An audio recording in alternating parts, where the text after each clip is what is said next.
नैना की शादी से पहले सबको उसकी जेठानी अनुराधा और सास लता के हाथ का खाना पसंद आता था, लेकिन जब से नैना ब्याह कर मेहरा परिवार में आई, घर के सभी लोगों को सिर्फ और सिर्फ नैना के हाथ का खाना ही पसंद आता। अनुराधा और उसकी सास वैसे भी अलग स्टेट होने के कारण उसे कुछ ज्यादा पसंद नहीं करती थी। एक रोज, वाह बहू, क्या स्वाद है तेरे हाथों में।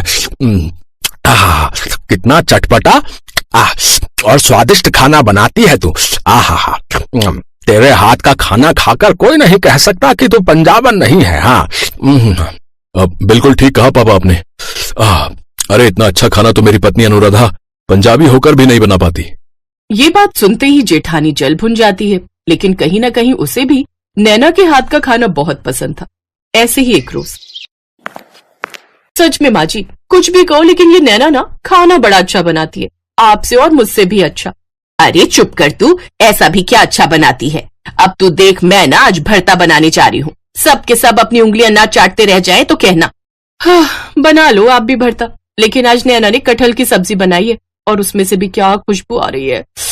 ओए होए, देख लो आपके बैंगन कहीं लुढ़कते ही ना रह जाए। कुछ देर बाद सब खाने के लिए आते हैं। लता सबको बैंगन का भरता खाने को देती है, लेकिन तभी नैना भी कटहल की सब्जी लेकर वहां पहुंच जाती है, जिसकी खुशबू से ही सब बैंगन के भरते को एक तरफ कर देते हैं और नैना के हाथ का बना चटपटा कटहल खाने लगते हैं। वाह बहू वाह, ये कटहल जरूर तुमने बनाया है। जी पापा जी। वाह नैना, तुम्हारे हाथों में तो जादू है जो किसी भी बोरिंग सब्जी को स्वादिष्ट बना देती हो। सब बिल्कुल ठीक कह रहे नैना, सच में मजा ही आ गया। सच में आप सबको पसंद आया? Thank you so much. सबने उसके बने हुए कटहल की खूब तारीफ की और वो कुछ ही देर में चट भी हो गया, लेकिन लता के भरते को किसी ने छुआ तक नहीं। रहने दो माँ जी, आपके बस की बात नहीं है उस नैना को हराना। अब आप देखो मैं कल कैसे सबके लिए पंजाबी छोले भटूरे बनाती हूँ और सबकी वाहवाही लूटती हूँ। अगले दिन अनुराधा छोले भटूरे बनाती है। अरे बड़ी बहू, अभी तक तेरे छोले भटूरे बने नहीं क्या? बस माँ जी कुछ देर और अब बढ़िया खाना बनेगा तो समय तो लगेगा ही ना। आप चक्कर बताओ कैसा बना है। वाह, बना तो काफी बढ़िया है। चल अब जल्दी से परोस दे। अनुराधा सबको छोले भटूरे परोसती है। सब खा ही रहे होते हैं कि तभी नैना मंदिर से आ जाती है। अरे ये क्या भाभी, आपने छोले भटूरे क्यों बना दिए? मैं तो सबके लिए पाव भाजी बनाकर गई थी, वो भी नींबू डालकर चटपटा सा। ये सुनते ही उन सबके हाथ वहीं रुक जाते हैं और वो नैना से पाव भाजी लाने की जिद करते हैं। नैना जैसे ही पाव भाजी लेकर आती है, सब उस पर झपट पड़ते हैं। अब अनुराधा के छोले भटूरे एक तरफ रख दिए जाते हैं और सब पाव भाजी खाने लगते हैं। अरे वाह, क्या खुशबू आ रही है। थोड़ा और दो ना। हाँ है, लीजिए ना। वाह बहू, तू आई है ना तब से तो खाने पीने की मौज हो गई है हमारी। हाँ, ये सुनकर जेठानी और सास जल भुन जाती हैं। ना जाने क्या जादू है इस कमबख्त के हाथों में, जो इसके आगे किसी को हमारा खाना पसंद ही नहीं आता। अब आप ही बताओ माँ जी, क्या कमी थी मेरे छोले भटूरों में? कमी तो कुछ नहीं थी बहू, लेकिन फिर वो पाव भाजी के स्वाद के आगे जरा फीके थे। समझ में नहीं आता आखिर क्या जादू है इस छोटी बहू के हाथ में। ऐसे ही कुछ दिन बीतते हैं। एक रोज नैना का जेठ उसे बुलाकर कहता है, नैना नैना। जी भैया। नैना, कल मेरे बॉस और उनकी वाइफ डिनर पर आ रहे हैं, तो तुम कुछ ना अच्छा सा बनाकर तैयार करना। जी ठीक है भैया। क्यों जी, ये क्यों बनाएगी? मैं क्यों नहीं बना सकती? अगर मेरे बॉस नहीं आते तो तुम खाना बना लेती, मुझे कोई प्रॉब्लम नहीं है। लेकिन बात यह है कि मेरे बॉस और उनकी पत्नी खाने पर आ रहे हैं और ये मेरे प्रमोशन का सवाल है, इसलिए मैं कोई रिस्क नहीं ले सकता। तुम जानती हो ना, मेरे बॉस पक्के पंजाबी हैं और वो तो चटपटे खाने के बेहद शौकीन है। अगले दिन नैना खाना बनाकर तैयार कर लेती है। जेठ जी के बॉस अपनी पत्नी के साथ डिनर पर आते हैं तो सब उनका अच्छे से वेलकम करते हैं।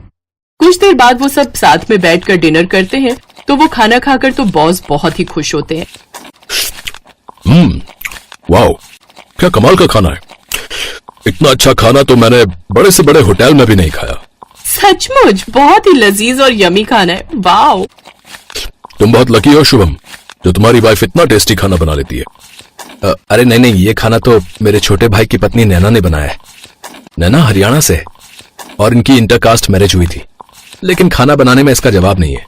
नैना की तारीफ करने के कुछ देर बाद वो सब वहाँ से चले जाते हैं, लेकिन ये देखकर अनुराधा हैरान रह गई और वो अपनी सास से, अब तो हद ही हो गई माँ जी। पहले सिर्फ घर वाले, लेकिन अब तो बाहर वाले भी इसके चटपटे खाने की तारीफ करते नहीं थकते। अब तो एक ही तरीका है इस बात का पता लगाने का कि आखिर वो खाना बनाती कैसे है। और वो क्या? उस पर नजर रखकर। अब वो दोनों उसकी जासूसी शुरू कर देती हैं। अगले दिन नैना रसोई में खाना बनाती है तो दोनों उसको चुपके से देखती हैं। अरे हट तो बहू, मुझे भी तो ठीक से देखने दे, हल्दी के बाद उसने क्या डाला? माँ जी, मुझे लगता है नमक या मिर्च डाली होगी शायद। तेरे शायद के चक्कर में तू बाजी हार जाती है। अब हट परे, मैं देखती हूँ। दोनों देखने की कोशिश करती हैं लेकिन उनकी समझ में कुछ नहीं आ रहा था। माँ जी, ऐसा करो, आप उससे जाकर पूछ ही लो कि वो क्या डालती है खाने में। चल चल, कल की आई लड़की से मैं पूछूं? बिल्कुल नहीं। अब वो दोनों सास बहू कभी कुकिंग शो के प्रोग्राम देखती तो कभी यूट्यूब पर रेसिपी देखकर खाना बनाने की कोशिश करती, लेकिन फिर भी वो वैसा खाना नहीं बनाना सीख पाती। इसलिए अब वो एक प्लान बनाती हैं। वो हर समय नैना के साथ ही रहती जिससे उन्हें पता चल सके, लेकिन इससे नैना इरिटेट होने लगी। उफ, जेठानी जी और माँ जी को आखिर हो क्या गया है? हर वक्त मुझसे चिपकी रहती हैं। और फिर उनके हाथ काम की बात लग जाती है।